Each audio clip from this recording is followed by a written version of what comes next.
gengs, ada kabar seru nih buat kalian pecinta anime. Kali ini Emi punya rekomendasi anime baru yang wajib kalian masukin ke daftar tontonan. Judulnya cukup panjang tapi menarik banget, yaitu Eiren Party wo Ridatsu shita ore wa moto oshige itachi to meikyu shinbu wo mejasu. Anime ini diadaptasi dari novel populer dengan judul yang sama, yaitu karya Kosuke Unagi, dan ilustrasinya digarap oleh Super Zombie. Studio Bandai Namco Picture menjadi pihak yang bertanggung jawab atas produksi anime ini. Catat ya gengs, anime ini dijadwalkan tayang pada tanggal 11 Januari 2025. Oke, mari kita bahas ceritanya. Anime ini mengisahkan perjalanan seorang MC yang bernama Yuke Feldio. Dia ini merupakan seorang penyihir merah kelas B yang menjadi bagian dari partinya yang bernama Thunder Pike.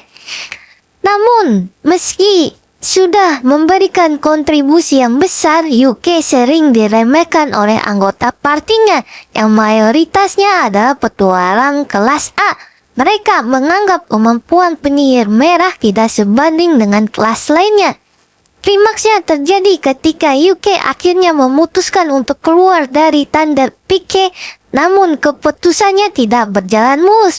Ketua kelompok Simon Berkeley dengan arogan mengatakan bahwa tidak ada parti kelas atas yang akan mau menerima Yuke.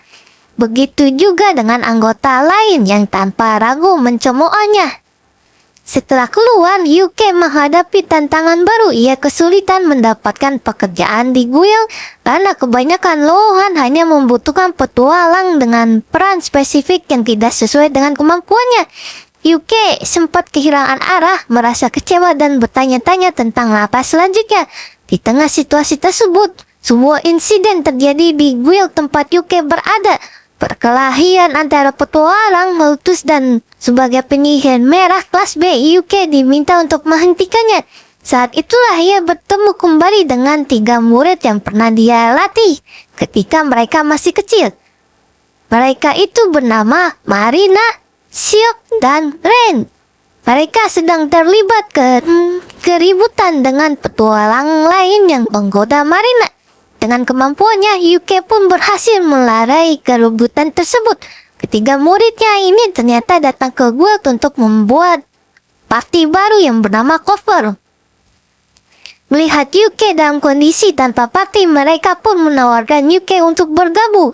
Awalnya Yuke ragu, tapi akhirnya ia setuju untuk bekerja sama dengan mantan muridnya, meninggalkan ide mencari party dengan peringkat tinggi.